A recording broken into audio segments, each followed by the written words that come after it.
So, back in August 2025, OpenAI launched what was, you could argue, the most anticipated AI model ever, GPT-5.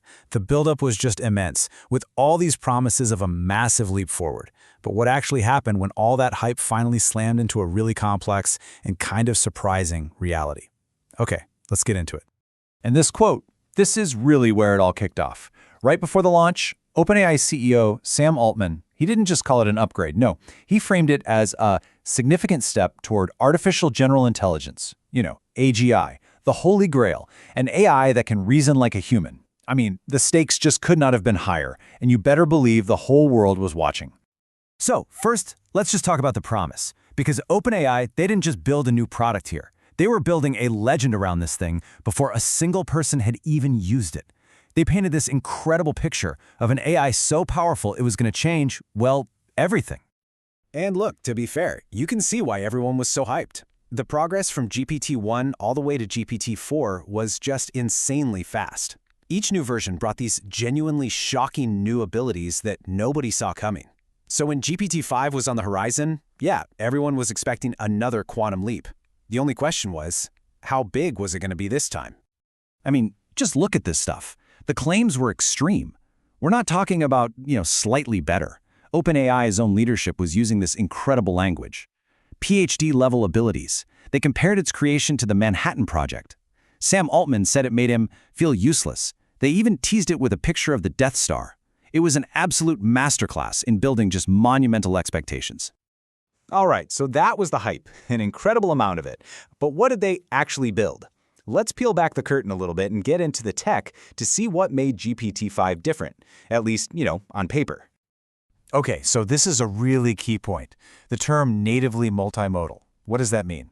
Well, unlike older models where maybe they tacked on vision capabilities later on, GPT-5 was trained on text and images together, right from the very beginning. This is a huge architectural difference, and it's designed to give the AI a much more integrated, more sophisticated understanding of the world. Now, the training process itself followed what's become a pretty classic recipe. First, you have it just absorb a giant library of human knowledge. Books, the web, all of it. Then, you fine-tune it with specific, guided examples. And finally, you refine its responses using human feedback, that process called RLHF. And that last step is so crucial because that's where the model's personality gets shaped. A little detail that's going to become very, very important later in our story. And here it is. This was the biggest change under the hood. The core innovation wasn't just one single giant model. It was this new thing called a router, basically a system designed to act like a traffic cop for all the AI requests coming in. And this table shows you exactly how that traffic cop system was supposed to work. See, GPT-5 isn't just one thing. It's a whole family of models. You've got these heavy-duty thinking models for the really hard problems, and then you have faster, leaner, main models for quick and easy jobs. The router's job is to automatically and intelligently pick the right tool for whatever you ask it to do. The user gets the best of both worlds, and they don't even have to think about it. That was the idea anyway. And this, right here, is where our story takes a major turn. The model is finally released to the public. The hype train has officially arrived at the station, and the reaction? Well, it was not at all what OpenAI was expecting. When you put the promises side by side with what the tech critics were actually saying, the disconnect is just stark. That significant step to AGI became a very small step.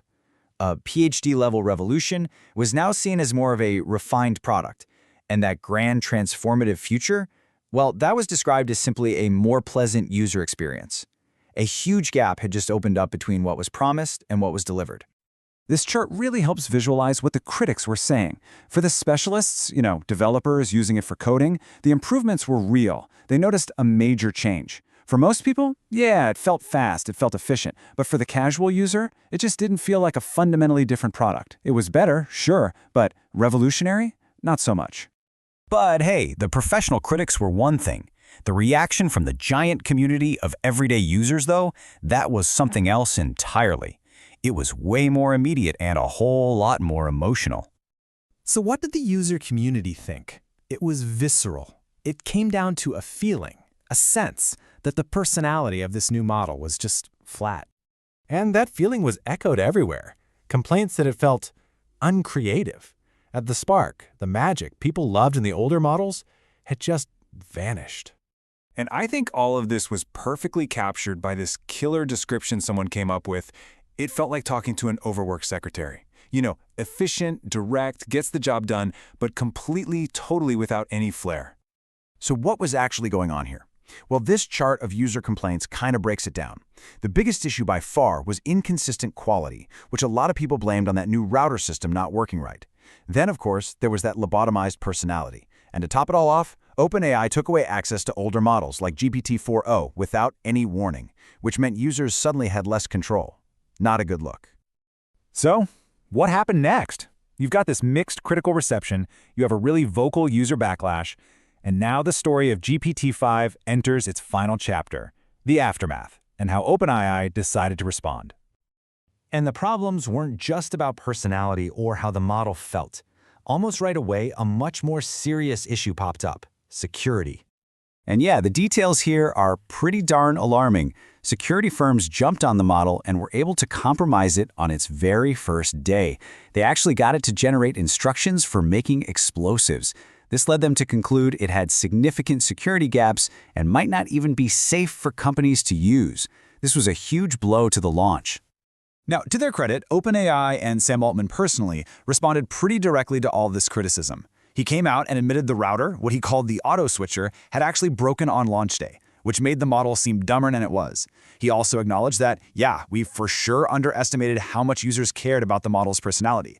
And he promised to bring back access to GPT-4o for everyone who missed it.